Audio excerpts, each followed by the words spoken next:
Eu quero saudar todos os irmãos com a paz do Senhor. Mais um dia que Deus tem nos concedido em estar aqui nesse domingo, dando abertura a mais uma escola dominical para a honra e glória do nome do Senhor. Neste momento, estarei orando ao Senhor, apresentando mais uma escola em que Deus estará falando aos nossos corações. Senhor, meu Deus, meu Pai, neste momento, Senhor, na tua presença, Senhor, entramos, ó Senhor, e te agradecemos por esse dia de vida. Senhor amado, pela oportunidade de estar de pé, pela oportunidade, Senhor, de ver os teus servos, Senhor, mesmo online, Senhor, vendo os teus servos, Senhor, e sabendo que até aqui tu tem ajudado a vida do pastor Alberto, a vida do presbítero Tiago, a vida do Mateus, Senhor, e também, Senhor, o teu servo pastor Ricardo. Senhor, cremos, ó Senhor, que realmente, como diz a tua palavra, até aqui tu tem nos ajudado, Senhor, porque quantas vidas, ó Senhor, que estão agora no leito de dor, Senhor Jesus, estão infectados com esta pandemia, Senhor, com o coronavírus. Quantas pessoas, Senhor, nesse momento estão tristes, estão atribulados, ó Senhor, pensando até em se matar, Senhor, como teve a notícia de ontem, daquela senhora que estava pensando em tirar sua vida. Senhor amado, o mundo está em depressão, o mundo está em tristeza, o mundo está em caos, o mundo está em correria. Senhor amado, mas nós que somos a sua igreja, temos a nossa fé alimentada, mesmo, Senhor, muito dos teus filhos tendo partido, Senhor, temos uma certeza, mesmo que venhamos partir, temos a nossa salvação, temos a garantia de que um dia estaremos diante de Ti. Meu Deus, não nos alegramos, ó Senhor, com perdas, com muitas pessoas que têm morrido, ó Deus, mas nesse momento queremos, Senhor, pedir, queremos rogar a Sua misericórdia, que Tu vai agora, Senhor, em cada família que está enlutada porque perdeu um parente, ó Senhor, vai trazendo consolo. Meu Deus, eu não posso trazer o consolo, ainda, Senhor, que eu venha trazer uma palavra, não é o suficiente, Senhor, porque, Senhor, só Tu tens a palavra de vida eterna. Meu Deus, vai trazendo o consolo, vai falando aos corações daqueles que perderam seus parentes. Meu Deus, meu Pai, vai sarando as feridas, ó Deus, sara, Senhor, esta nação. Estamos aqui, Senhor, como servo Teu, para levantar um clamor, para pedir a tua misericórdia, que tu vai agora ao encontro de cada servo seu, que estará, Senhor, ouvindo e aprendendo a tua palavra. Senhor, vai curando as enfermidades. Eu não posso ver, eu não posso estar com teus servos, eu não posso estar com a tua igreja neste momento pessoalmente, Senhor, mas só tu tens as palavras, Senhor. Basta uma palavra, como a tua palavra diz, e meu criado sarará, e basta uma palavra, Senhor, nesta manhã,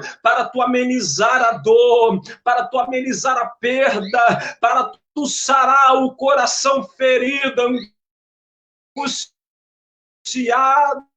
meu Deus, nesse momento, Senhor, em que estamos vivendo, vai enxugando as lágrimas, Senhor. Vai palavra sobre o bálsamo de Gileade. O bálsamo de Gileade é o que serve para curar as feridas. E nesta manhã, Senhor, vai entrando com providência no lar daquele que, ó Senhor, não é crente e por acaso perdeu alguém, ou até mesmo está, Senhor, vendo essa live, Deus. Vai trazendo consolo, vai, Senhor, trazendo, Senhor Jesus, a tua palavra nesta manhã.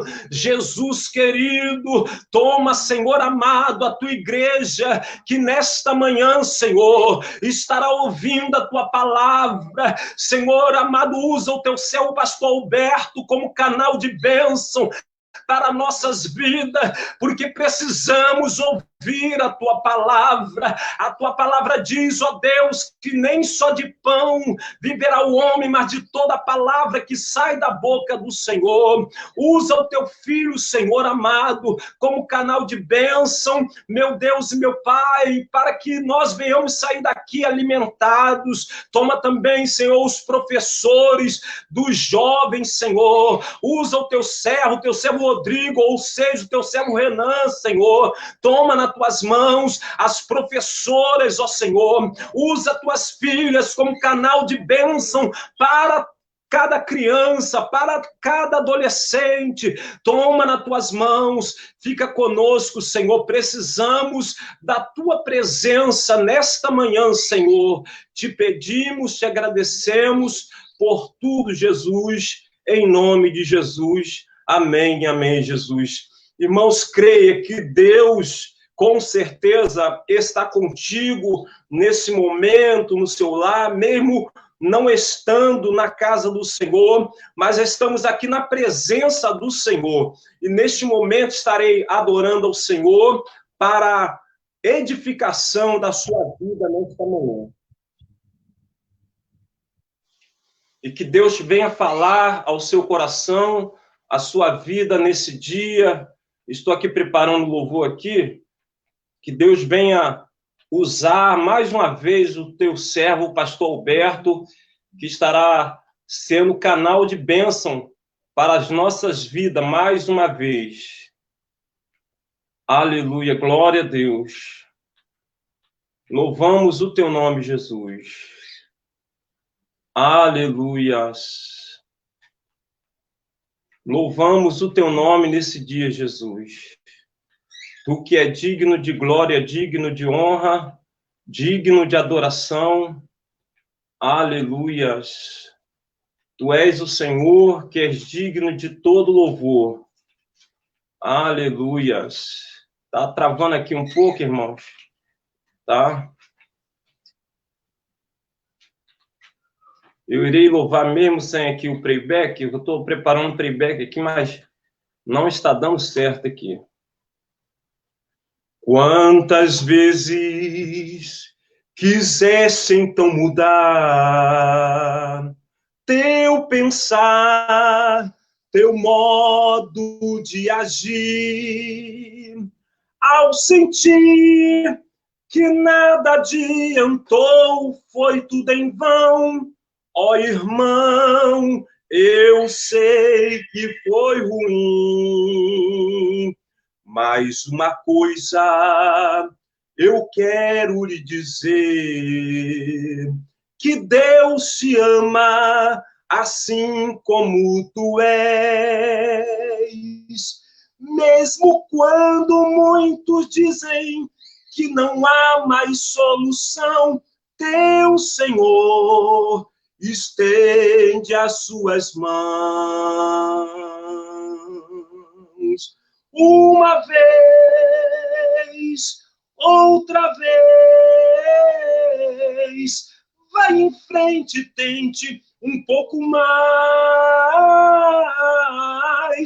Quem sabe hoje aqui angústias vão ter fim, gozarás perfeita paz.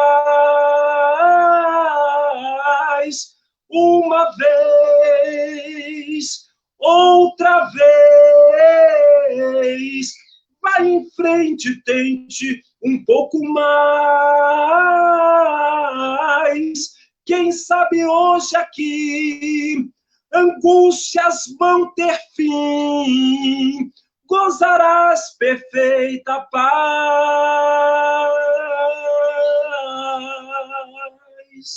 Nesta manhã, irmão, Deus está consolando ao teu coração, ainda que venha ter tristeza, dor, pesar, mas tente um pouco mais, levante levante a sua cabeça e veja o que Deus tem na sua vida, a tua salvação, a promessa que nós temos do Espírito Santo. E neste momento, irmãos, estarei passando para o pastor Alberto, que estará fazendo menção da palavra do Senhor para os nossos corações nesse dia. Pastor Alberto, com a palavra.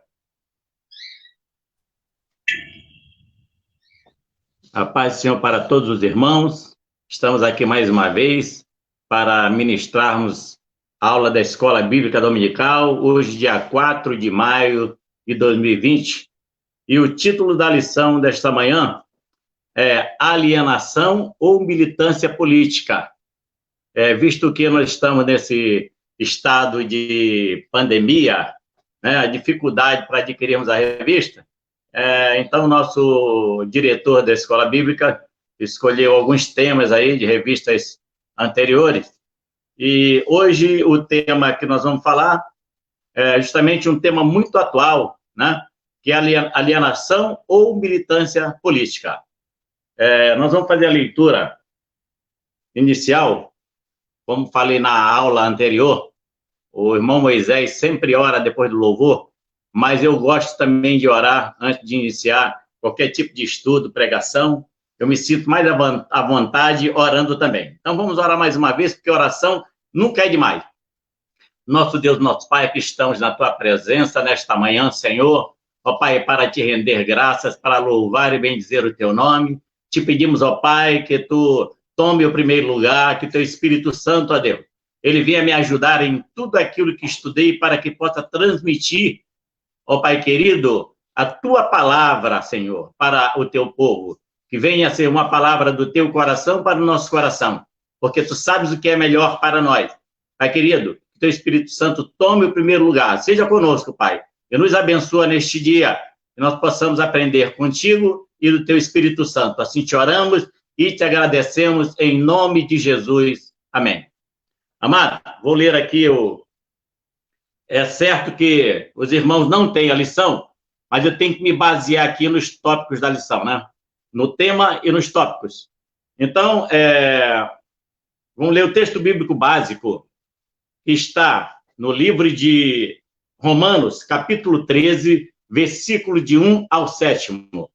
Então, abra sua Bíblia, que com certeza todos os irmãos, ou quase todos, talvez alguém esteja desapercebido, mas pegue a sua Bíblia e abra no livro de Romanos, no capítulo 13, versículo de 1 a 7. Nós vamos fazer a leitura bíblica da lição. Vamos lá. Romanos, capítulo 13, de 1 a 7. Estou repetindo para que dê tempo dos irmãos abrirem a Bíblia e encontrarem, mais uma vez, Romanos, capítulo 13, versículo de 1 a 7, diz assim: toda alma seja sujeita a potestades superiores, porque não há potestade que não venha de Deus, e as potestades que há foram ordenadas por Deus. Por isso, quem resiste à potestade, resiste à ordenança de Deus, e os que resistem trarão sobre si mesmos a condenação, porque os magistrados não são terror para as boas obras, mas para as más. Queres tu, pois, não temer as potestades? Faze o bem e terás louvor dela. Porque ela é ministro de Deus para teu bem. Mas se fizeres o mal, teme, pois não traz debalde a espada, porque o ministro de Deus é vingador para castigar o que faz o mal. Portanto, é necessário que ele esteja sujeito, não somente pelo castigo, mas também pela consciência. Por esta razão, também pagais tributo, porque são ministros de Deus, entendemos sempre a isto mesmo. Portanto, dai a cada um o que deveis, a quem tributo, tributo, a quem imposto, imposto, a quem temor, temor, e a quem honra, honra. Texto áureo. Está em Provérbios 29, versículo 2. Quando os justos se engrandecem, o povo se alegra, mas quando o ímpio domina, o povo suspira. Em outras Bíblias está de maneira diferente, né?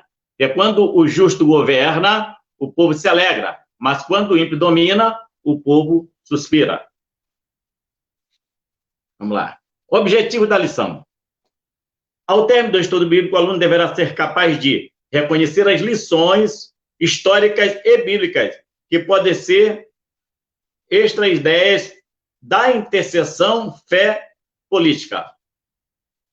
Desenvolver uma visão equilibrada no que diz respeito à atuação política da igreja.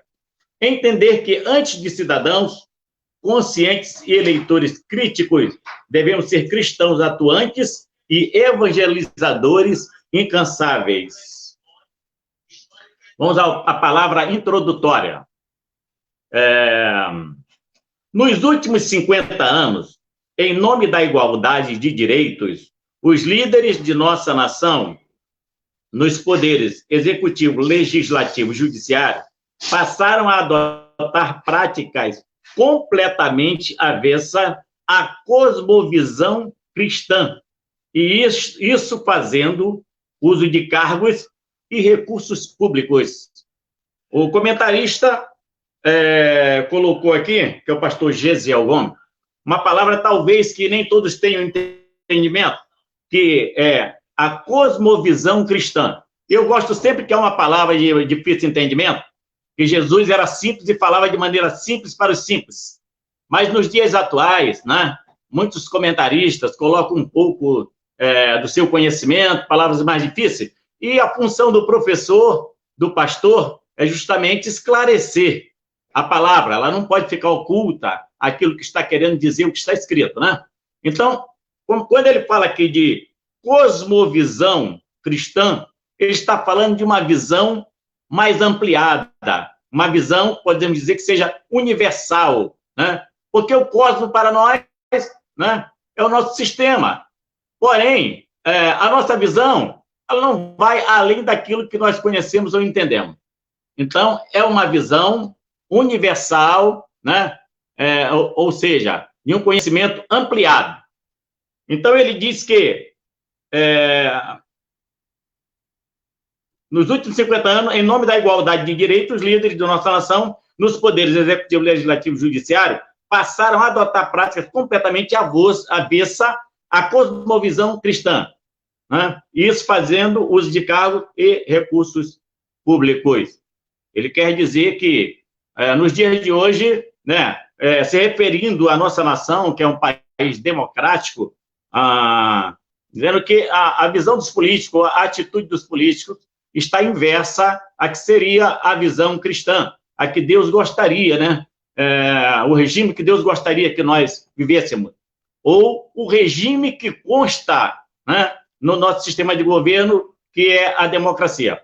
Mas antes de entrarmos nesse contexto da democracia, eu achei por bem, porque, amados, nós vemos nos dias de hoje tantas pessoas discutindo política, às vezes até se degladiando nas redes sociais, e eu quero frisar desde já aqui que cristão não fica se degladiando nem com o seu irmão, nem com outras pessoas, com o próximo, né? Aquelas pessoas que estão dentro da sua rede.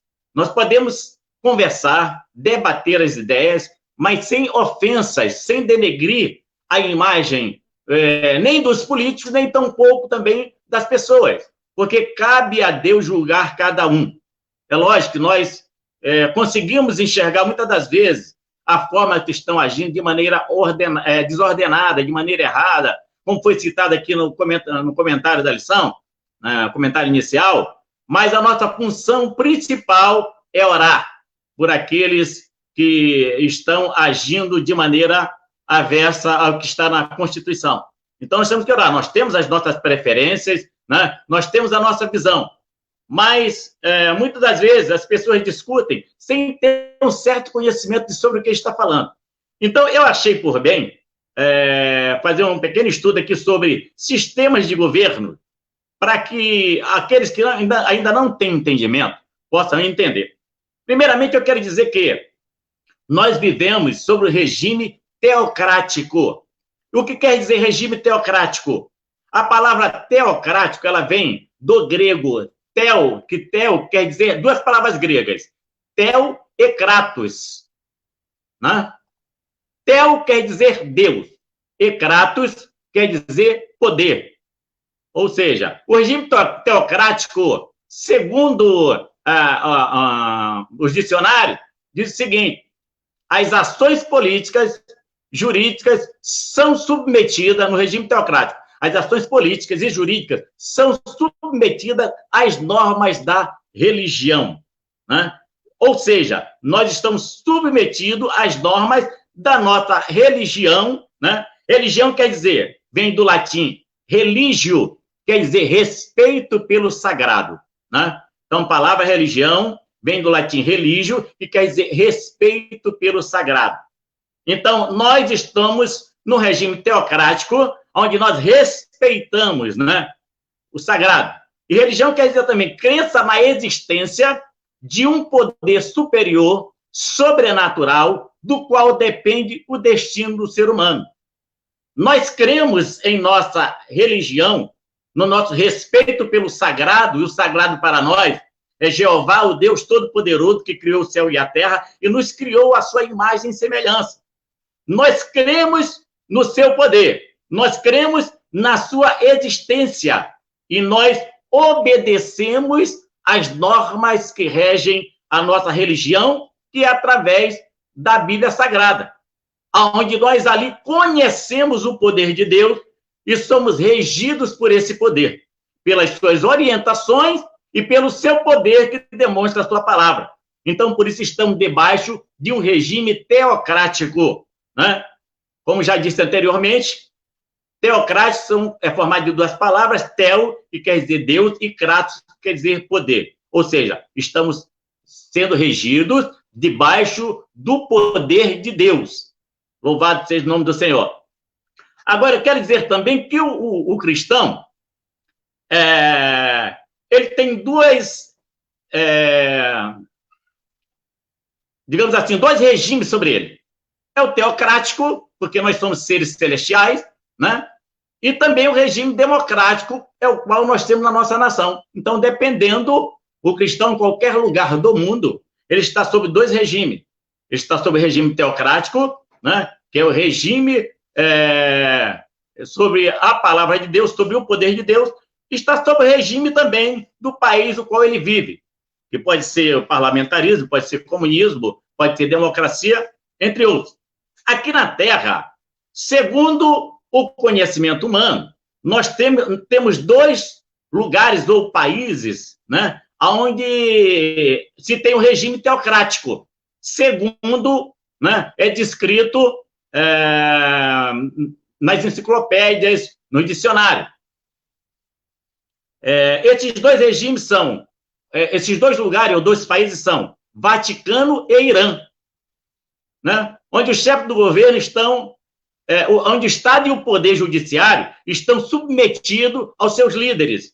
Ou seja, no Vaticano, o Papa, ele detém todo o poder, é ele que determina todas as coisas, embora tenha lá os seus estatutos, é ele quem determina todas as coisas.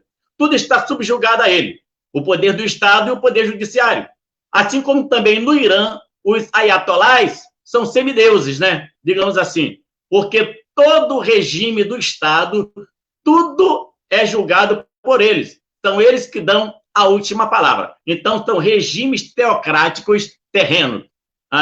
O Vaticano e o Irã. Amado, nós vamos falar aqui a respeito de formas de governo, para que você entenda, né, e saiba por que você está votando e que você, através disso, possa também saber escolher as suas preferências políticas, o seu regime, o regime o qual você gostaria que fosse instalado na sua nação. Olha, o parlamentarismo, o que é o parlamentarismo? Existem duas formas de parlamentarismo. Existe o parlamentarismo república constitucional e o parlamentarismo monarquia constitucional. O que é o parlamentarismo, onde é instalada a República Constitucional? República Constitucional é onde o primeiro-ministro é eleito pelo parlamento e se torna chefe do governo e chefe do Estado. Ou seja, o primeiro-ministro ele é eleito pelo parlamento e ele é chefe de governo e é chefe do Estado. Ou seja, tem duplo poder. Exemplo de países onde nós temos a República Constitucional: Irlanda, Alemanha e Itália. Ali o primeiro-ministro ele tem poder, aleluia, como chefe de governo e como chefe de Estado. Você já vai entender isso agora quando eu vou falar sobre monarquia constitucional. A monarquia constitucional é um pouquinho diferente, porque o primeiro-ministro ele é eleito pelo parlamento, né? Ele não é eleito pelo povo, é eleito pelo parlamento, que foi eleito pelo povo, né? E se torna chefe do governo. Porém, o chefe do Estado é o monarca. É o chefe, digamos assim, que tem o maior poder em suas mãos. Exemplo de países que têm monarquia constitucional: Japão, Suécia e Inglaterra, que são lugares onde ainda existem monarcas, né? Inglaterra, por exemplo, tem a Rainha Elizabeth. Lá nós temos o primeiro-ministro, que ele é o chefe do governo, porém, o chefe do Estado é a Rainha Elizabeth, né? Lá na Suécia, também, não sei, no momento não sei se é rei ou se é rainha, mas lá o primeiro-ministro é chefe do governo, mas a rainha ou o rei é o chefe do Estado. Então, essa é a diferença entre República Constitucional e monarquia constitucional. República Constitucional, o chefe do governo, o primeiro-ministro, ele é chefe do governo e chefe do Estado, e na monarquia constitucional, né, o primeiro-ministro é chefe do governo e o monarca é chefe do Estado. Comunismo. Mas é muito importante que você entenda a respeito do comunismo, porque nós vemos um burburinho já há muito tempo e situações que acontecem no nosso país nos leva a crer que realmente estava se preparando o país para que o comunismo ou socialismo fosse implantado na nossa nação. Haja vista, nos governos anteriores, os países que foram socorridos pelo Brasil, que foram enviados dinheiro de forma gratuita, né? Mandaram as nossas divisas para socorrer de alguma situação e descobriu-se que esses países onde foram enviados as nossas reservas eram países socialistas ou comunistas.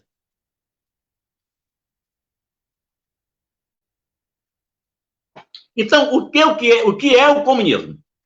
Comunismo é uma ideologia política e socioeconômica que pretende promover o estabelecimento de uma sociedade igualitária, sem classe social e apátrida, ou seja, não tem pátria, né? Baseada na propriedade comum dos meios de produção, criada por Karl Marx, filósofo, sociólogo, historiador, economista, jornalista e revolucionário alemão. Nascido em Trier, na Prússia, que era um dos digamos assim, reinos, a Alemanha era dividida no passado, era um dos reinos da Alemanha. Ele viveu de 1818 até 1883. Karl Marx nunca forneceu uma descrição detalhada de como o comunismo poderia funcionar como um sistema econômico. Isso foi feito por Lenin. Então, Karl Marx, né, era um filósofo, tinha várias, digamos assim, formado em várias matérias. Sociólogo, historiador, economista, né? E filósofo. Sendo filósofo, né, qual é a função do filósofo? É pesquisar, meditar sobre situações, sobre coisas novas, descobrir coisas novas. Então, ele teve essa ideia da criação do comunismo, que seria um modo de vida onde tanto os operários quanto os patrões, ou seja, não teríamos patrões, seríamos sociedades onde todos seriam donos de tudo e todos teriam igualdade na partilha, né? Então, Karl Marx, ele criou essa filosofia, porém, né, a história diz que ele nunca deu um detalhamento como ela deveria funcionar. Então, como Lenin, que na verdade isso era um pseudônimo do seu nome era Vladimir Ulyanov, né?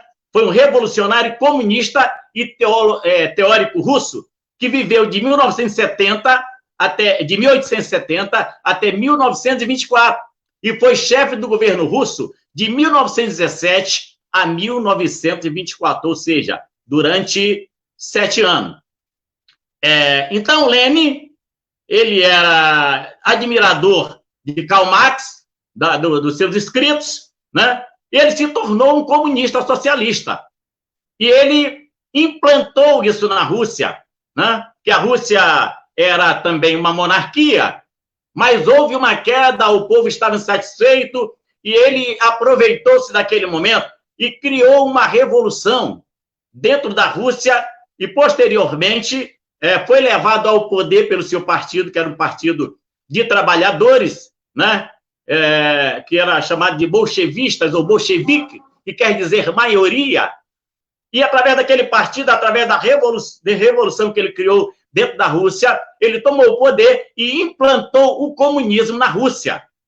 Só que, amado, o comunismo, ele tem esse princípio, mas, infelizmente, é só no papel, porque é quase impossível o homem viver de uma forma social em que todos tenham os mesmos direitos e isso se tornar uma coisa imutável.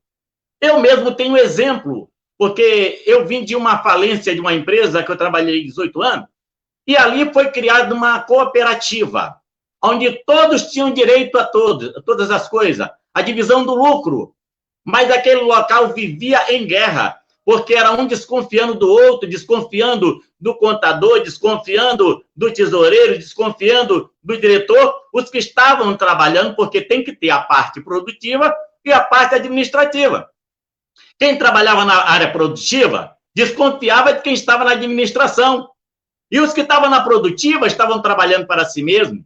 Mas quando alguém via um outro que não estava produzindo da mesma maneira que ele também digamos assim, ele também baixava os braços e dizia, não vou fazer porque fulano não faz.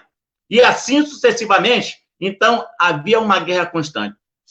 Olha, na verdade, Deus, quando colocou o homem na face da terra, ele deu diretrizes. E o homem, infelizmente, ele não consegue viver sem ter lideranças. E quando ele não tem, ele busca lideranças. É assim desde criança na nossa vida. Ou nós nascemos para ser líderes, ou nós buscamos uma liderança. Liderança, ela pode ser alcançada de 3 maneiras. Eu tenho estudos sobre isso. A liderança, ela pode ser a liderança nata, né? Ela pode ser uma liderança adquirida, ou ela pode ser uma liderança imposta. A melhor liderança é aquela que é liderança nata. Agora, o líder, ele pode ter uma liderança nata, mas se ele não souber usar essa liderança, ele pode tornar-se um ditador. Então, é muito complicado. Então, o regime comunista, a princípio, né, eles entram nessa teoria de que há essa possibilidade de que as pessoas trabalhem e ninguém tenha nada. O que acontece no final? O governo se apossa de tudo, o governo,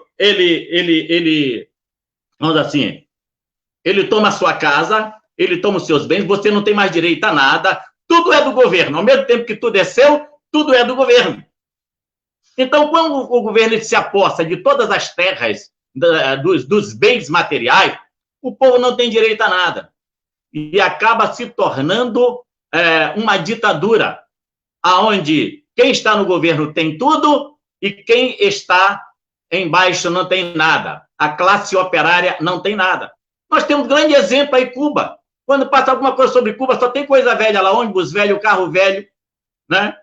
E outras. E quando não é dessa forma, quando há luxo, o povo é escravizado, como é lá na Rússia, como é na China, que a mão de obra é super barata, o povo trabalha como escravo, e é por isso que eles têm uma grande produção que pode exportar para todo o mundo, né? Então, eu desaconselharia o regime socialista ou comunista. Eu estou falando por mim, né? E como líder também que sou, porque fui chamado para isso, pelo menos dentro da área, da área espiritual, eu desaconselharia o regime comunista. Nosso pastor ele costuma dizer que o púlpito da igreja não é para emprestarmos para político, ali é para se falar das coisas de Deus. Mas nós não somos apolíticos e, por isso, nada nos impede que nós passamos o nosso parecer. Como líderes, também somos influenciadores, por mais que não queiramos. Então, é lógico, eu estou dando meu ponto de vista, ninguém é obrigado a seguir o meu ponto de vista. Mas é o meu ponto de vista pelo conhecimento que eu já tenho do regime comunista. É por isso que eu estou falando aqui sobre parlamentarismo. O parlamentarismo, ele é até certo ponto uma democracia, né? Até certo ponto uma república, só que é diferente da democracia. O povo tem liberdade, mas a forma de governo é diferente da democracia. É uma forma de governo muito boa também, onde ali impera também o capitalismo, e o povo tem o direito de escolher os seus deputados, tem o direito de escolher o parlamento, e tem o direito também, digamos assim, ao livre-arbítrio, como Deus nos dá o livre-arbítrio para irmos e virmos e fazermos aquilo que acharmos que é conveniente para a nossa vida. Então, é por isso que eu fiz questão de estudar sobre isso, para que possa passar para vocês, para que vocês tenham mais interesse em se aprofundar no conhecimento político, conhecimento partidário, e entender por que você vota, em quem você vota e qual o regime, né? Os partidos, cada um tem a sua tendência. E você tem que ver qual é a tendência melhor para o seu país, para a sua vida. Porque aquele que você coloca lá hoje é aquele que vai ditar as normas para você viver amanhã. Então, guarde estas palavras que eu estou te falando. Aquele que você colocar lá hoje é que vai ditar as normas da forma a qual você vai viver amanhã. Então, por isso, é necessário ter essa consciência política, né? Não se deixar levar por mídias, né? Redes sociais ou pelas mídias que muitas das vezes estão buscando os seus próprios interesses. Então, não seja manipulado. Procure conhecimento para que você saiba o que você está fazendo, aonde você está colocando a sua mão e o seu pé. Então, já falamos aqui sobre o parlamentarismo, sobre o comunismo. Agora, democracia é o regime o qual nós vivemos, que eu, no meu entender, é o melhor regime político que pode ter na face da Terra. Nós no céu, né, como seres celestiais, cidadãos do céu, nós vivemos num regime teocrático. Mas o nosso Deus, ele é até muito democrático, porque ele nos deu o livre-arbítrio. E ele diz também na tua palavra, lá em Deuteronômio, ele diz, olha, eis que coloco dois caminhos diante de vós, o bem e o mal. Escolheis vós qual o caminho que quereis seguir. Então, nosso Deus, ele é democrático, ele nos dá liberdade, que a democracia é sinônimo de liberdade. A democracia, ela é o regime político em que definição. A democracia é o regime político em que todos os cidadãos elegíveis participam igualmente, diretamente ou através de representantes eleitos na proposta do desenvolvimento ou criação de lei, exercendo o poder de governança através de sufrágio universal. Mais uma palavra difícil, o que é sufrágio? Né? Sufrágio é escolha por votação, né? Então, mais uma vez, vamos dar a definição de democracia, preste bem atenção. É o regime político em que todos os cidadãos elegíveis participam igualmente, diretamente ou através de representantes eleitos na proposta do desenvolvimento ou criação de leis, exercendo o poder da governança através do sufrágio, ou seja, escolha por votação universal. Então, quer dizer que nós podemos ser candidatos, nós podemos ser um deputado, um senador, um presidente, e nós participamos da criação das leis, né, da forma de reger o nosso país, ou através de estarmos lá presentes, nos poderes, ou através do nosso voto, colocamos pessoas lá para nos representar. Mas, como disse lá no início, na introdução, nosso comentarista, ele disse que o povo não está, que os nossos representantes não estão agindo de acordo com a cosmovisão cristã. Ou seja, e com a própria, o que determina também a nossa Constituição. Porque eles estão se aproveitando da sua posição política para enriquecer. A maioria deles estão se aproveitando para enriquecer ilicitamente, né? Para ter recursos como terras, como gado, contas com quantias exorbitantes, né? Fazendo com que haja corrupção nas estatais, né? Então, às vezes, os próprios que estão com maior poder nas mãos estão coniventes com esse tipo de situação. Então, nós temos que ter esse cuidado. Mas, independente dessa situação, mesmo assim, eu ainda vejo a democracia como o melhor regime, porque você tem liberdade, né, para ir e vir, e você tem o poder de tirar os corruptos que estão lá no parlamento, que estão, aleluia, nos 3 poderes, né, da democracia. Então, nós temos esse direito. Então, nós não podemos ser apolíticos. Nós temos que ter entendimento e saber quem é que está agindo de forma errada, não cumprindo aquilo para o qual foi eleito, para que na próxima eleição nós não votemos neles. Mas nós vemos no Brasil, amado, né? Eu já estou com 63 anos, desde que eu me entendo como gente, depois da ditadura militar, ou seja, do regime militar, porque eu não via ditadura militar.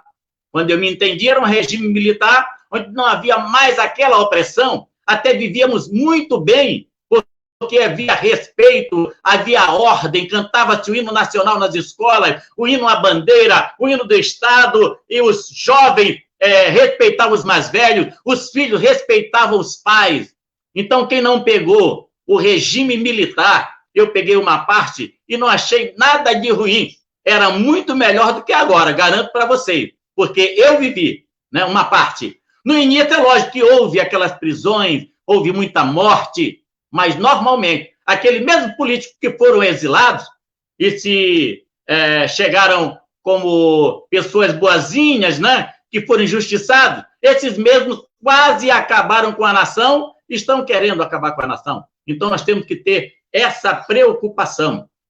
Então, na democracia, nós temos liberdade e nós temos a condição de crescermos. Agora, nós temos que fazer a nossa parte, nós temos que lutar, né? O que Deus disse para Josué? Esforça-te e tenha um ânimo. Quando ele disse, Senhor, mas quem sou eu para levar esse povo para a terra prometida? Ele disse, olha, esforça-te e tenha um ânimo, porque assim como eu fui com Moisés, eu serei contigo.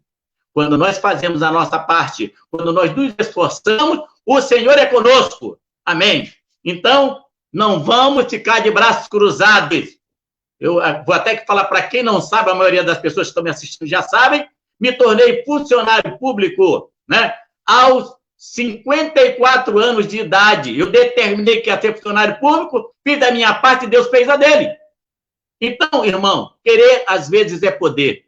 É só nós fazermos a nossa parte, fazermos o nosso sacrifício, porque para ter objetivos na vida e alcançar, tem que ter sacrifício. Para agradar a Deus, tem que ter sacrifício. E para alcançarmos nossos objetivos, tem que ter sacrifício.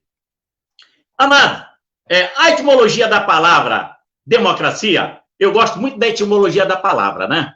Porque a etimologia da palavra nos faz entender o que quer dizer aquela palavra. O que é etimologia? É o estudo da origem e evolução das palavras. Então, a etimologia da palavra democracia vem do grego, essa palavra vem do grego democratia. Ou seja, duas palavras também que a formam, demos e kratos. Demos quer dizer povo, e kratos quer dizer domínio, poder, ou seja, poder do povo, domínio do povo, né? Então, democracia é o domínio do povo sobre a nação. Nós vemos que não é isso que está acontecendo, porque o povo vota mal e depois geme, né? Porque não coloca lá pessoas que estejam de acordo com aquilo que falam. Né? A democracia ela é sustentada por 3 pilares, ou 3 poderes. Esses poderes são poder legislativo, executivo e judiciário. Você sabe o que faz o poder legislativo, o executivo, o judiciário? O poder legislativo tem a função de elaborar leis que regulam o Estado, a conduta dos cidadãos e das organizações públicas e privadas. É formada pela Câmara dos Deputados, que representa o povo, e Senado Federal, que representa estados e Distrito Federal, os quais formam o Congresso Nacional. Então, o Congresso Nacional, ele é formado, aleluia, da Câmara dos Deputados, né, e do Senado Federal. Agora, nós votamos tanto nos deputados como nos senadores.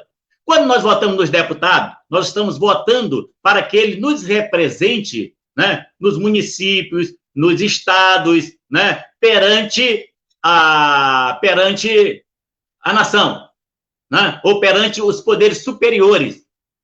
E quando nós votamos nos senadores, é para que eles lutem pelo crescimento dos estados. Eles estão lá defendendo, né, dinheiro para fazer isso, para fazer aquilo outro. Cada senador, né, está ali defendendo o seu estado. Tanto quando é tirado alguma coisa, como lutam também para que seja acrescentada alguma coisa, para que obras sejam feitas. Essa é a função dos senadores.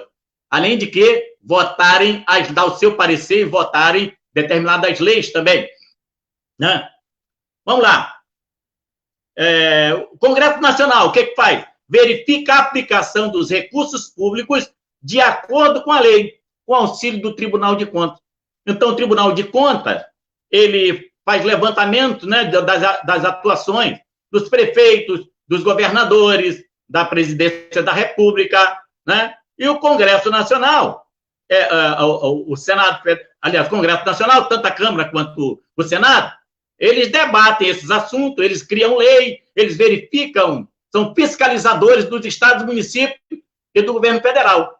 Né? Então, essa é a função do Congresso Nacional. Já dei a função da Câmara dos Deputados, que é representar o povo, do Senado, que é representar os estados e municípios, aliás, os estados e o Distrito Federal, e da Câmara do Congresso Nacional por um todo, que é fiscalizar os poderes. Poder Executivo tem a função de governar o povo e administrar os interesses públicos de acordo com as leis previstas na Constituição Federal. No regime presidencialista, o líder do Poder Executivo é o presidente. Lá no parlamentarismo, é o primeiro-ministro.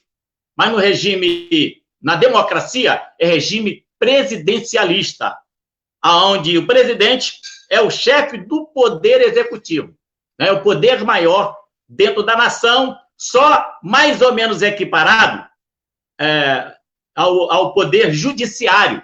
Eu vou te mostrar porque eu não entendia isso também, mas eu vou falar depois por quê. Então, quem exerce essa função de administrar é o presidente. Qual a função do presidente? Representar o país no cenário internacional, tem o poder de fazer serem efetivadas as leis e dividir entre os 3 níveis de governo, federal, estadual e municipal, e a gestão administrativa em educação, saúde, segurança, mobilidade urbana, entre outros, né? São vários ministérios.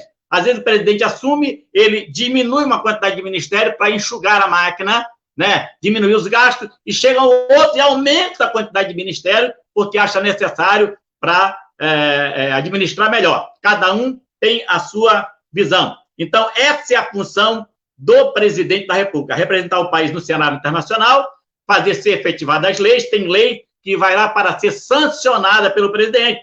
Agora, nós vemos que muitas das vezes a Câmara dos Deputados, o Senado, às vezes aprovam lei por maioria, independente do presidente da República, né? Optar ou não, ou dar a sua canetada.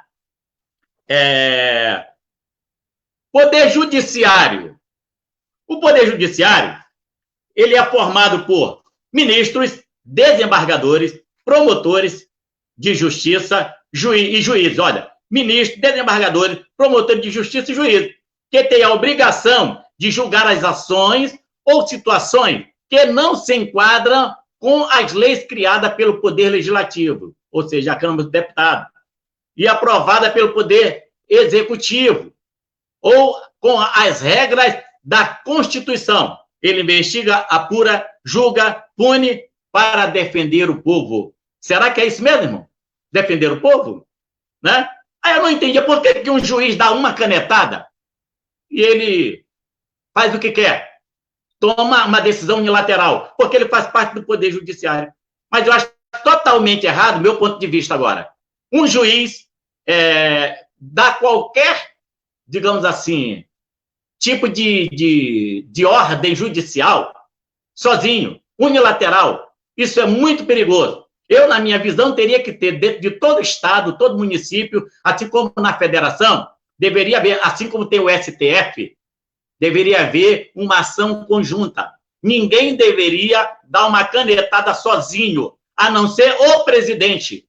Por quê? Porque fica uma coisa muito vaga. O juiz tem um entendimento, dá a canetada. Vem outro, tem outro entendimento, dá outra canetada. Então está errado. Até o STF, no meu entender, né, está agindo errado quando um juiz ele dá também uma decisão unilateral. Tem que haver, já não tem uma quantidade X de juízes ou de ministros? Então, que ali eles se reúnam e vá pela maioria, como muitas das vezes acontece. Essas decisões unilaterais, independente para que lado seja, são perigosas. Então, eu creio que deveria ser assim. Aí, depois que eu estudei, eu passei a entender por que isso acontece. Né? É temerário que várias pessoas tomem decisões unilateralmente em prol do povo. É muito temerário. Porque o presidente, ele está ali já para ser sabatinado pelo Congresso, pela Câmara de Deputados e pelo Poder Judiciário, né? pelo Supremo Tribunal Federal.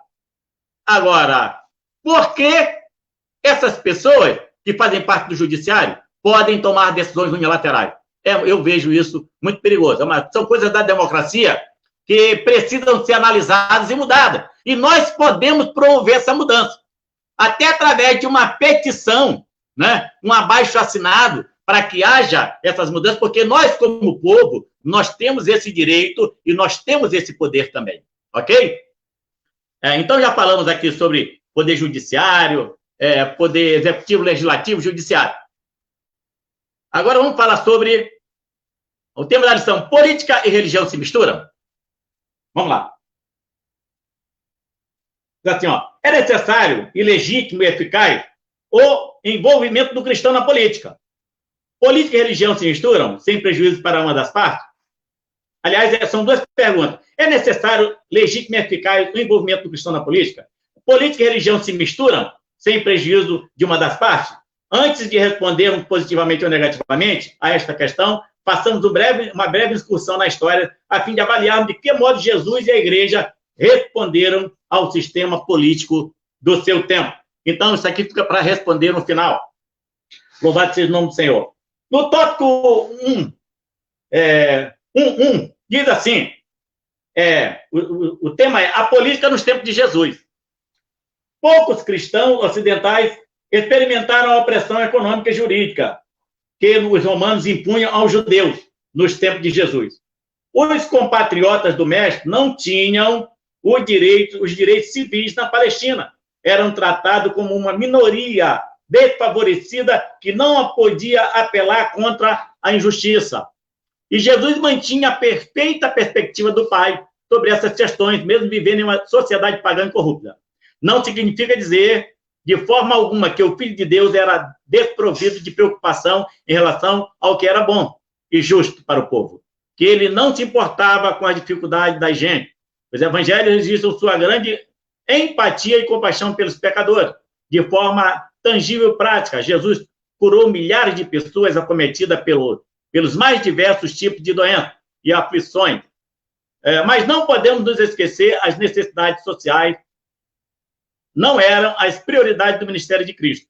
Seu objetivo principal era falar aos corações e às almas, pois o seu reino não é deste mundo. Então, política nos tempos de Jesus, amado.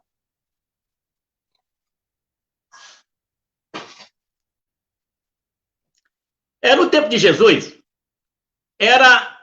digamos assim, o povo não gozava, né, dessa democracia que nós temos aqui.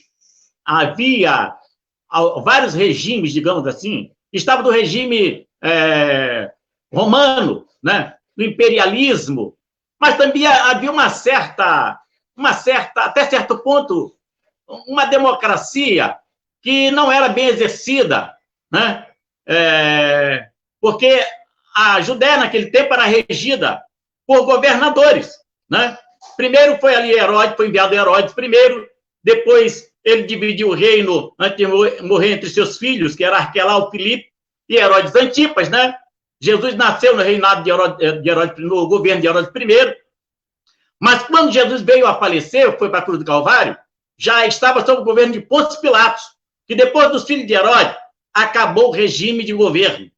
E o Império Romano passou a enviar procuradores. E, segundo a história, Pôncio Pilatos era o 5º procurador já enviado por Roma para representar o Império ali na Judéia. Na época, Caifás era o sumo sacerdote, que era muito político também. Se envolvia muito em política por ser o líder, como sumo sacerdote ali da nação, né? Haviam 2 grupos naquela época, no tempo de Jesus. Era o grupo dominante e o grupo da oposição, né? Então, todo o povo, na verdade, naquela época de Jesus, estava envolvido em política, porque Jerusalém, ou a Judéia, muitas vezes, naqueles períodos, nos anos anteriores, ela foi tomada por várias nações, até chegar ao Império Romano e dominar, né?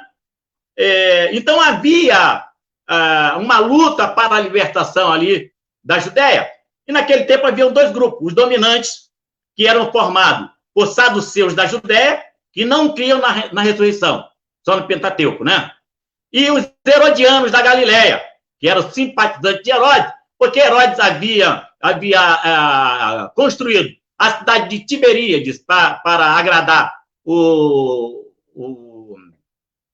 imperador Tibério, e também fez uma reconstrução do templo, o que foi uma abominação para muitos, mas alguns se agradaram de Herodes. Então se transformaram nos herodianos. Eram judeus herodianos que se agradaram de Herodes.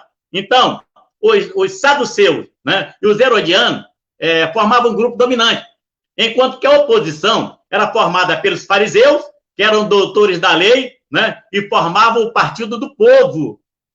Os zelotes, que ela era a ala radical dos fariseus, né, era mais dura ainda do que se apresentavam os fariseus, e os essênios, que eram monges que praticavam a pobreza, o celibato e a obediência ao superior, e eram fiéis à lei de Moisés.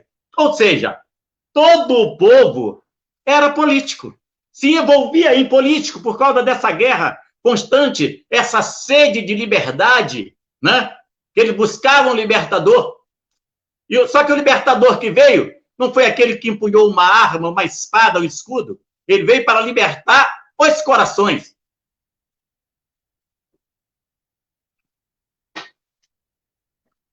Amém. Então, vamos em frente. Nós falamos aqui da política no tempo de Jesus. Nós entendemos, irmãos, como foi falado no início desse tópico, que existem pessoas chamadas para o ministério, para ministérios mais excelentes, né, do que a política. Jesus veio com esse ministério específico. Por exemplo, o diabo quis fazê-lo governador mundial. Tudo isso te darei, se prostrado me adorares. Ele disse para trás de mim, Satanás, está escrito, somente ao teu Deus adorarás e a ele servirás. Os judeus quiseram fazê-lo rei. Quando ele fez aquela multiplicação dos pães, ele sabia que viriam buscá-lo para fazê-lo rei, né? E aí ele foi para um lugar deserto, ficar sozinho para orar com o Pai, né? Depois tentaram tornar um ativista político. Quando disseram, Senhor, é justo pagar imposto a César? Queriam que ele tomasse partido. Não, Jesus, tu não pode ser apolítico, não. Tu tem que tomar partido. Ou tu é de César ou tu é de quem? Ele disse, dá uma moeda aí. Quem é essa esfinge que está aqui? É de César. Então é justo dar a César o que é de César? Então Jesus não tomou partido. Sabe por quê, irmão? Porque ele estava no nível superior. Ele não precisava se envolver na política, porque o ministério dele era outro. A nação dele era celestial, ele estava na terra, né? Mas ele era celestial, ele estava acima de todos. Nós não, nós aqui estamos no mesmo nível, estamos vivendo nessa terra, estamos compartilhando dela, ele veio para uma passagem mais rápida. Estamos compartilhando dela e o ministério dele era específico, como eu falei. É por isso, amados, que eu sou totalmente contra um pastor se envolver com política, não no sentido de buscar a sua cidadania. Nós temos que nos envolver como cidadãos, mas só que o pastor está no nível espiritual mais elevado, ele tem uma missão específica, porque é muito mais excelente ser pastor do que ser presidente. Eu costumo falar isso. O presidente, ele é o maior poder da nação, mas ele está ali naquela posição para cuidar do corpo físico do ser humano, do povo, para lhe prover as condições necessárias para a sobrevivência, calçado, moradia, alimentação. Enquanto que o pastor, ele está aqui não para se preocupar só com essas coisas, mas principalmente com uma vida celestial. Enquanto o presidente ou monarca, ele está ali preocupado para cuidar do povo aqui na terra, do corpo físico, o pastor está preocupado para cuidar da alma, da vida espiritual, para levar o cidadão celestial a morar no céu. Então eu vejo que o pastorado é algo mais excelente. Eu abomino o pastor que deixa a sua igreja para se tornar um deputado, um senador, que quer que seja. Quer ser político, quer fazer parte, né, da política no sentido de exercê-la como um representante do povo, então não seja pastor. Segue a tua carreira política, porque pastor é para pastorear, não é para estar lá cuidando das coisas materiais, quando Deus o chamou para as espirituais. Porque se ele for cuidar das coisas materiais, mesmo que seja em prol do povo, ele não vai ter o mesmo cuidado e responsabilidade com as coisas de Deus. Não vai ter tempo suficiente para cuidar bem daquele ministério que Deus colocou em suas mãos. Então, sou contra pastor estar se candidatando a cargo eletivo. É uma falta de visão espiritual e de entender essa chamada mais do que especial que Deus tem na sua vida. É falta de entendimento. No meu entendimento, é falta de entendimento. Vou ser redundante aqui. Louvado seja o nome do Senhor. Vamos, então. Ali falou nesse tópico que Jesus parecia que ele não estava nem aí para a política. Mas por quê? Justamente porque ele veio para uma função muito mais excelente, irmão. E ele não precisava. Ele deixou esse governo para os homens. Não foi para ele. Tópico 2. A igreja primitiva, nos tempos de Jesus. Vamos lá. 2. Quando esteve associada ao judaísmo, enquanto esteve associada ao judaísmo, uma religião considerada ilícita, a igreja sofreu poucas perseguições. No entanto, assim que se distinguiu do judaísmo, passou a ser considerada uma seita, uma religião ilícita, recebendo interdição de Roma, que não admitia dividir a obediência aos seus súditos. Quem quer que fosse, a partir de então, a igreja primitiva enfrentou 11 intensas perseguições. Louvado seja Deus. Então, aqui o comentarista ele diz que a igreja, enquanto estava apenas ligada ao judaísmo, ela não sofreu perseguição. A partir do momento que ela se tornou igreja evangélica, né, ela passou a ser perseguida, porque passou a ser considerada como uma seita. E durante todo o Império Romano, a partir de 64, depois de Cristo, quando Nero se tornou imperador, houve uma perseguição muito grande, né? O Império Romano, ele deu início em 27 a.C. e findou-se em 475 depois de Cristo. Ou seja, foram 502 anos do Império Romano.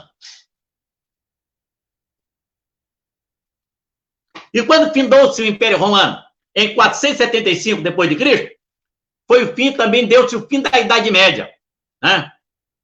E a perseguição iniciou-se, como já falei, com Nero em 64, e encerrou-se com Diocleciano, em 305. Os dois maiores perseguidores da igreja foram Décio e Diocleciano. Ainda pior do que Nero.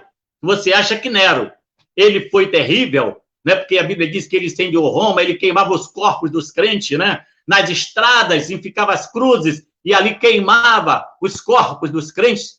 Então, leia a história da igreja, né? Faça um curso teológico, leia a história da igreja, e você vai ver sobre as perseguições, que houve alguns piores do que Nero. E os dois piores foram Décio e Diocleciano, né? Não vamos nos aprofundar nesse tema, porque ele é muito profundo e dá muitas lições. Tópico sub 3. A igreja na Idade Média, ou chamada Idade das Trevas, porque na Idade Média tem-se muitas histórias bonitas, história de reis, de rainhas, né? De príncipe encantado, de fábula, mas, na verdade, a Idade Média ela é considerada a Idade das Trevas, porque havia atrocidades sem números, né? Números incontáveis de atrocidade, como queimar pessoas na fogueira, né? Até Galileu Galilei disse que a Terra era redonda e ele foi considerado bruxo e ia por aí afora, não é, irmão? Então, muitas atrocidades. Veio a Inquisição, né? A Idade das Trevas da Idade Média, ela durou de 476 depois de Cristo, até quando acabou o Império Romano, até 1453. Ou seja, foi um século. 476 a 1453 durou a Idade Média. 10 séculos, até o Renascentismo, quando surgiu a Idade Moderna. Depois eu vou falar um pouco, se der tempo, do Renascentismo. As cruzadas, o que eram cruzadas? Não dá tempo para falar muita coisa aqui sobre a Idade Média, a igreja na Idade Média. Mas, olha, na Idade Média surgiram as cruzadas. O que eram cruzadas? As cruzadas eram expedições militares organizadas em 1905 até 1291.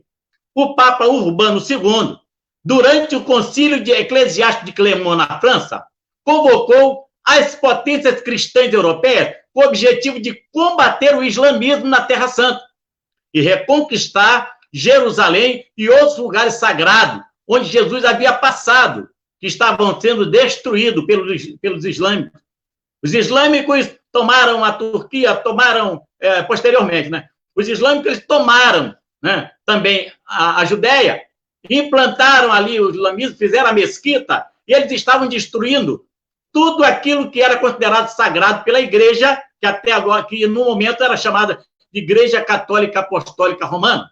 Na verdade, era a igreja, né, primitiva, que transformou-se, por ter a sua sede em Roma, em Igreja Católica Apostólica, ou seja, dos apóstolos, romana, porque a sua sede agora era em Roma, né?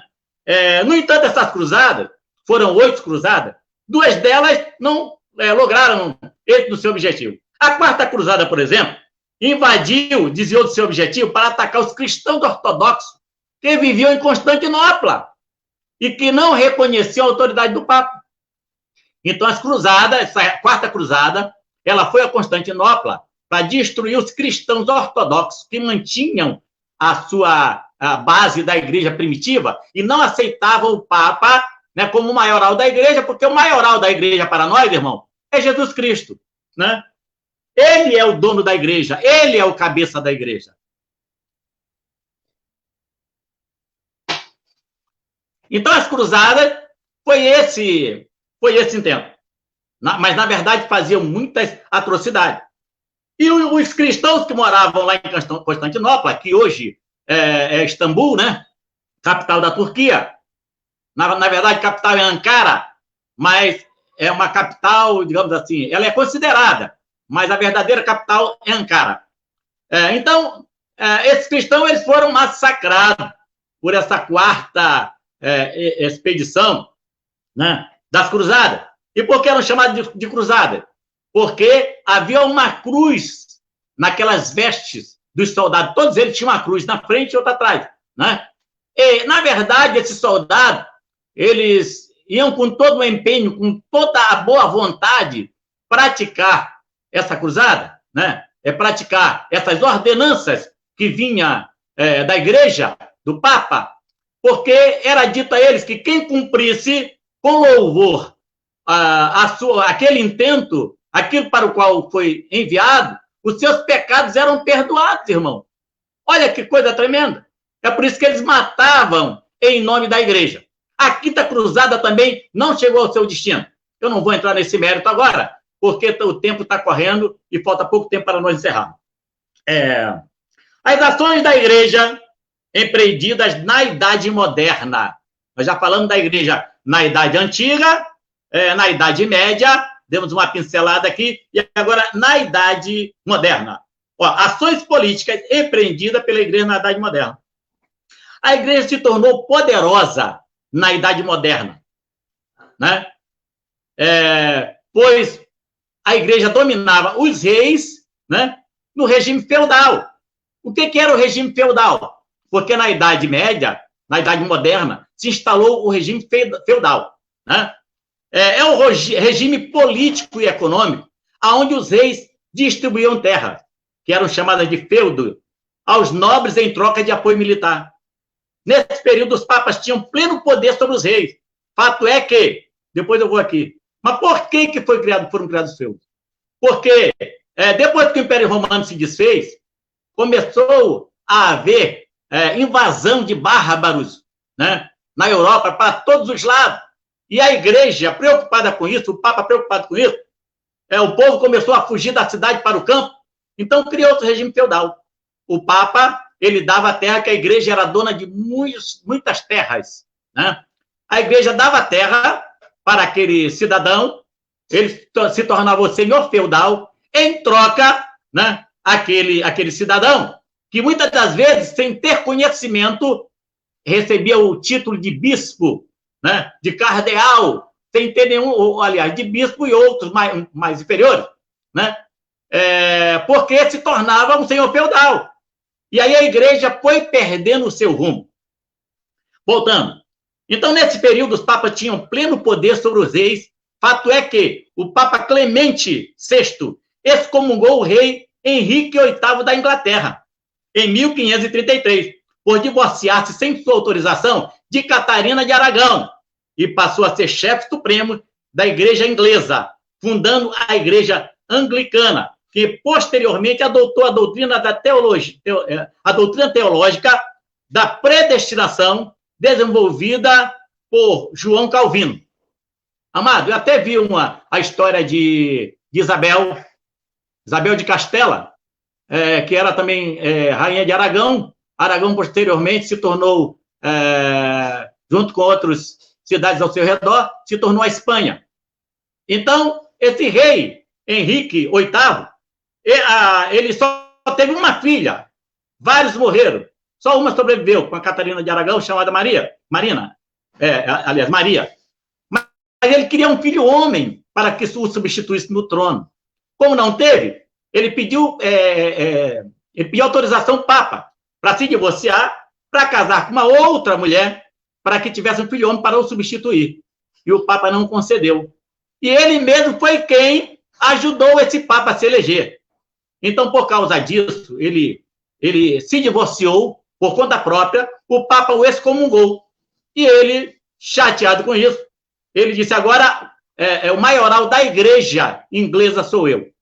Se tornou o maioral da igreja, criou a igreja anglicana, que posteriormente adotou a doutrina da predestinação, né, que foi criada por João Calvino. Né? Olha, isso vem por causa... isso aí também foi no período da Reforma Protestante. A Reforma Protestante, ela foi proposta no século XIV pelo teólogo inglês John Wycliffe, que viveu de 1328 a 1384. Então, foi no século XIV, iniciou-se a Reforma Protestante, né, que foi proposta, na verdade, por esse inglês John Wycliffe, né? Concretizou-se no século XVI, com Calvino e Lutero, dando origem à igreja anglicana, a calvinista e a luterana. Né? Que foi Calvino? Calvino nasceu em Noyon, na França, em 1519. Ele era teólogo, líder religioso, escritor e impôs hábitos puros e austeros na igreja. Ele era puritano e colocou né, hábitos austeros ou austeros na igreja, né? E ele desenvolveu essa teoria da predestinação, né? E quem foi Lutero?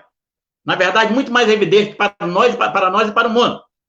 Lutero, ele viveu de 1483, nasceu em 1483, morreu em 1546. Alemão, monge agostiniano e professor de teologia alemã, que publicou as suas 95 teses. Dizem que foi na porta do castelo de Wittenberg, contra a venda de indulgência. Não só no castelo de Wittenberg, na igreja do castelo de Wittenberg, mas em muitas outras igrejas. E depois essas teses elas foram copiadas e foram espalhadas por toda a Europa e depois por todo o mundo. E aí deu-se a revolução, né, dentro do evangelho, a reforma protestante. E por que Lutero fez isso? Né? Ele foi contra a venda de indulgência. Mas no dia 31 de outubro de 1517, que é a data da reforma protestante, né, ele enviou uma carta a Alberto de Mans, que era arcebispo da cidade de Mans. Por isso que é considerado esse dia 31 de outubro de 1517, né, o dia da reforma protestante. Então ele mandou essa carta para esse arcebispo da cidade de Mans, da Alemanha, e também afixou a sua tese lá na igreja, né, do castelo de Wittenberg. E essas 95 teses eram contra a venda da indulgência. O que era a indulgência? Roma, com sede de levantar dinheiro, dizem até que foi para a construção do Vaticano, né?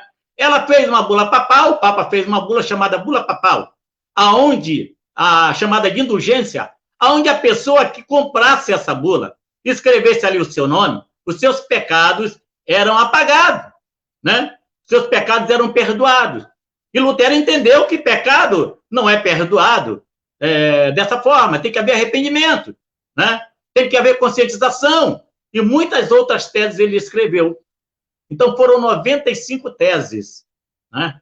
Ele foi contrário, e o povo começou a ler e a entender que Lutero estava com razão, porque a igreja tinha enriquecido muito e não cumpria o papel que ela teria que cumprir perante aqueles que estavam sob a sua administração, perante os seus fiéis. Louvado seja o nome do Senhor. Então, Lutero sim surgiu. Calvino, diz a história, que ele foi tão importante para os franceses, que ele era francês, em relação à reforma, como Lutero para a Alemanha. Só que Calvino, ele foi muito menos difundido do que Lutero, porque depois houve até uma suposta, digamos assim, não vou dizer guerra, né? Uma resistência dos luteranos com os calvinistas, porque realmente a doutrina da predestinação é difícil de nós aceitarmos, porque ela diz que Deus tem alguns para a salvação e outros para a perdição. Ainda prega uma vez salvo, salvo para sempre. Amado, a Bíblia diz: aquele que perseverar até o fim será salvo. Se parar no meio do caminho, perde a sua salvação, né? Então não podemos aceitar essa doutrina da predestinação, porque Jesus falou: vinde a mim todos vós. Ele não disse vinde alguns, só aqueles que foram chamados para a salvação. Ele diz: vinde a mim todos vós cansados e oprimidos, eu vos aliviarei. Tomai todos vós o meu jugo e aprendei de mim, que sou manso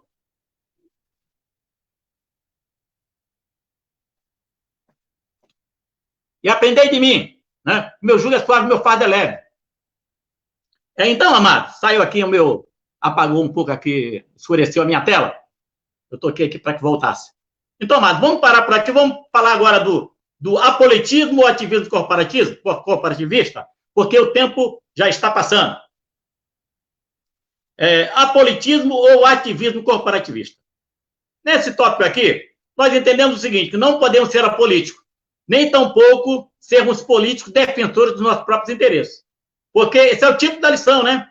Apolitismo ou ativismo corporativista, é meio parecido. O que é o apolitismo? É não ser político, é ser apolítico. Ou ativismo corporativista, também não podemos ser corporativista, fazendo aquilo que é de interesse nosso e de interesse do nosso próprio grupo, né? Nós temos que fazer aquilo que é do interesse do povo, que foi quem nos elegeu para estarmos naquela posição. Nós não podemos também sermos cidadãos que estejamos interessados, que não estejam totalmente interessados, totalmente desinteressados da política, né? Ou que buscamos os nossos interesses, de forma alguma. Como já falei aqui, nós temos que procurar conhecer, porque é nossa obrigação como cidadão, né, cumprir o nosso ato democrático, que é a votação.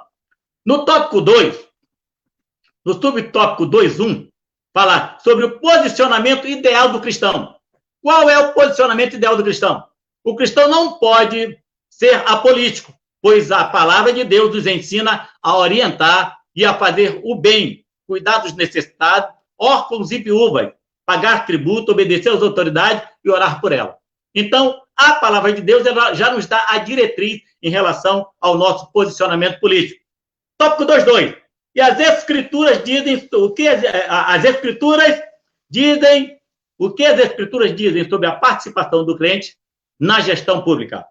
Olha, não há nada contrário nas escrituras sobre a participação do cristão na gestão pública. Pelo contrário, ela mostra a atuação de grandes homens de Deus, como José, Moisés, Daniel, Neemias.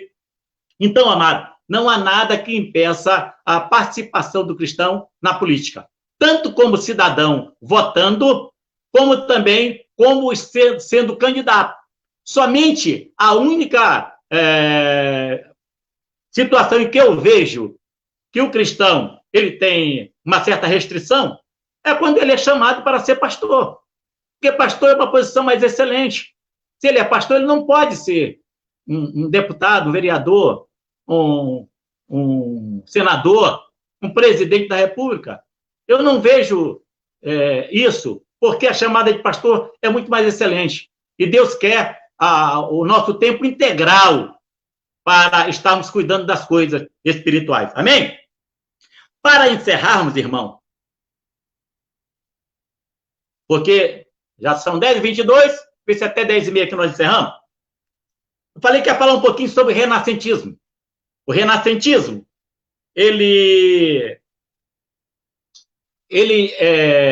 se deu, como já falamos aqui na parte de cima, a partir de 1453, quando acabou a Idade Média com a Idade das Trevas. Em 1453, iniciou-se o renascentismo, ou a Idade Moderna, né? É a idade que vivemos atualmente. O que foi o renascentismo? O renascentismo, que criou a Idade Moderna, foi um movimento artístico intelectual que começou na Itália, grande centro comercial da época, nas cidades de Florença e Siena. No século XVI, espalhando-se por toda a Itália e depois o mundo, promovendo-se também mudanças do regime feudal para o regime capitalista, que é o qual vivemos hoje. E houve transformações evidentes na sociedade, no que tange a cultura, a economia, a política e religião, né? O renascentismo, ele pegou uma carona na reforma protestante, porque assim que veio a reforma protestante, iniciou-se também o renascentismo. O renascentismo ele teve influência de grandes artistas, né, que se consideraram superiores, mais excelentes, né, do que o que havia de arte no passado. Então, grandes artistas que são conhecidos até hoje, como Leonardo da Vinci, né, Michelangelo e Rafael Sanzio. E foi Leonardo da Vinci. Leonardo da Vinci, ele era um homem super graduado, um homem intelectual. Ele foi cientista, matemático, engenheiro, inventor, escultor, arquiteto, né? E tem mais outras 3 profissões que eu não lembro agora, mas era um homem muito letrado, né? Então, Michelangelo era pintor, escultor e poeta. Eles mudaram o cenário das artes nesse período. E aí criou-se o Rafael Sanzio era pintor e arquiteto. Então, homens com muito conhecimento e que tinham na arte a sua melhor especialidade. E ali eles criaram o renascentismo, que se transformou na Idade Moderna. Hoje estamos vivendo a idade pós-moderna. Parece que o tempo fechou, escureceu aqui. Para que eu leia aqui, para finalizar, vou ter que acender a luz aqui. Para nós finalizarmos, vamos ler aqui na conclusão. No dia que a nossa fé toca a nossa de cidadania, precisamos nos colocar no contrafluxo das intenções pecaminosas. A igreja não foi chamada para ser politicamente passiva ou omissa. Cada cristão deve posicionar-se de forma assertiva todas as vezes que os dirigentes desta nação se levantarem contra os valores cristãos. Devemos fazer uso das mídias disponíveis, das publicações, de todos os canais de comunicação para tornar o discurso bíblico de resistência ao pecado conhecido. Essa é a tarefa de todo e qualquer cristão. Nos dias atuais, as portas da política estão abertas aos evangélicos. No entanto, independente disso, precisamos nos lembrar de que existe um recurso de transformação social que jamais se esgotará, a evangelização. Sejamos cidadãos conscientes e ativos, mas sejamos, em primeiro lugar, cristãos atuantes, sejamos eleitores críticos, mas sejamos, antes de tudo, evangelizadores incansáveis. Então, para encerrarmos, nós vamos lá para o primeiro tópico, que pergunta o seguinte: é necessário, legítimo, aliás, as duas perguntas, né, que são, política e religião se misturam? A primeira é o tópico principal. Aí vem as duas perguntas. É necessário, legítimo e eficaz o envolvimento do cristão na política? Resposta: é impossível fazermos parte de uma sociedade sem participarmos da sua forma de vida. Então, é necessário que o cristão é legítimo e tem que ser eficaz o envolvimento do cristão na política. Segunda pergunta: política e religião se misturam? Sem prejuízo para ambas as partes? Com certeza. É possível exercermos a nossa cidadania e conservarmos os nossos ensinamentos cristãos. É possível, irmão, nós sermos cidadãos, cumprirmos a nossa parte na política, né? Termos as nossas preferências e também conservarmos os nossos ensinamentos. Tem muita gente que diz: eu não vou votar em cristão na política porque ele vai se corromper. Amados, alguns se corrompem. Como a Bíblia mostra, quantos seguidores de Cristo se corromperam? Quantos seguidores da palavra se corromperam? Mas existem alguns que não se corrompem. Daniel não se corrompeu. Sadraque, Mesaque e Abednego não se corromperam. Eram homens de estados, né? José, que foi o governador de todo o Egito, o segundo homem sobre a terra, não se corrompeu. Fez um trabalho excelente como governador. Neemias, né? Dedicou a sua vida a restaurar os muros de Jerusalém, né? Levou a organização para a nação.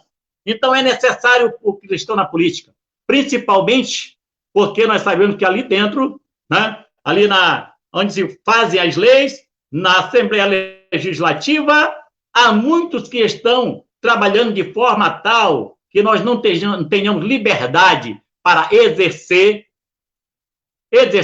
as nossas funções, né, dentro desta democracia. Então, amado, é necessário e deve ser eficaz o cristão na política.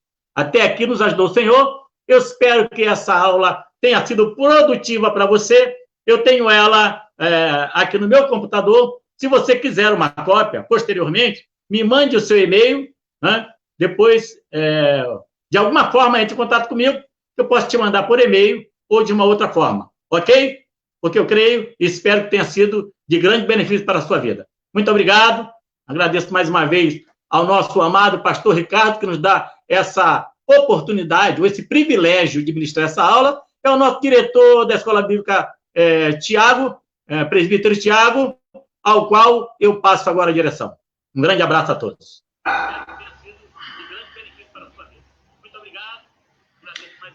Aleluia! A paz do Senhor, meus irmãos. Tudo bem com vocês? Estamos aqui mais uma manhã de domingo. Foi uma manhã de aprendizado, uma manhã de crescimento, uma manhã onde verdadeiramente saímos daqui com a nossa mente repleta de conhecimento, bem dirigido pelo servo de Deus, pastor Alberto. Foi muito bom mesmo. Eu acompanhei aqui os comentários. É um tema que sempre envolve opiniões diferentes, mas nós, como servos de Deus, temos que submeter sempre a nossa visão de mundo à palavra de Deus. Então, muito bem explanado pelo pastor Alberto, que o cristão, ele está nesse mundo, ele precisa sim exercer a sua cidadania de forma democrática. Então, tudo isso veio para acrescentar nas nossas vidas cotidianas e espiritual. Amados, eu quero agradecer a você que esteve aqui conosco logo pela manhã, estudando a palavra de Deus. Que Deus te abençoe. Estamos vivendo dias que nos faz buscarmos estratégias. Essa é uma delas que nós temos encontrado para nos comunicar com vocês, tá? Eu quero transmitir aqui o carinho do pastor Ricardo a todos. Deus te abençoe. Logo mais, às 18 horas, nós teremos o nosso culto de louvor e adoração. Esteja conosco. E como eu sempre faço o pedido, compartilhe essa live que nós temos feito, dos nossos cultos, das nossas escolas bíblicas dominicais, para que, através desse gesto, você possa alcançar vidas, abençoar vidas, porque essa é a nossa missão, abençoarmos vidas. A nossa igreja, ela tem por lema uma igreja que se importa com você. Então, meu irmão, nós estamos sim num período de reclusão social, mas nós não estamos de férias. A nossa vocação, a chamada que nós temos, ela continua firme, continua de pé, então exerça com excelência. Também quero fazer um pedido, irmãos, como nós temos um propósito sempre ao término da Escola Bíblica Dominical, levantarmos um clamor, e eu quero aproveitar essa oportunidade para nós orarmos pelo irmão do nosso irmão em Cristo, Wanderson, marido da nossa irmã Daniele Fontes, e também pela nossa irmã Doraci, esposa do nosso presbítero Marcos, e outros irmãos também, que ao longo da semana foram colocando o nome, que carecem das nossas orações. A palavra de Deus nos fala para nós perseverarmos em oração com ações de graças. Então, nós estaremos aqui perseverando em oração para que a vontade de Deus, a intervenção divina, venha chegar na vida desses nossos irmãos e tão logo eles estejam com a sua saúde recuperada e glorificando e exaltando a Deus ao nosso lado. Vamos orar nesse momento. Eu peço para você que, em nome de Jesus, como um ato profético, você levante as suas mãos para os céus. Aleluia. Deus amado, Pai bendito, no nome de Jesus, Senhor, nós oramos a Ti nesse momento. Pai amado, te agradecemos, Senhor, por essa aula maravilhosa que nós tivemos. Continue abençoando a vida do pastor Alberto, Senhor. Toma sua família em suas mãos, sustenta teu filho nessa caminhada. Pai bendito, em nome de Jesus, também queremos te entregar a vida, Senhor, do nosso irmão em Cristo, Wanderson, Senhor. Pai amado, da nossa irmã Doraci, Senhor, nossa amada irmã, Espírito Santo de Deus, visita agora, Senhor amado, esses nossos irmãos e tantos outros, Senhor amado, que estão acometidos, Senhor, de uma enfermidade.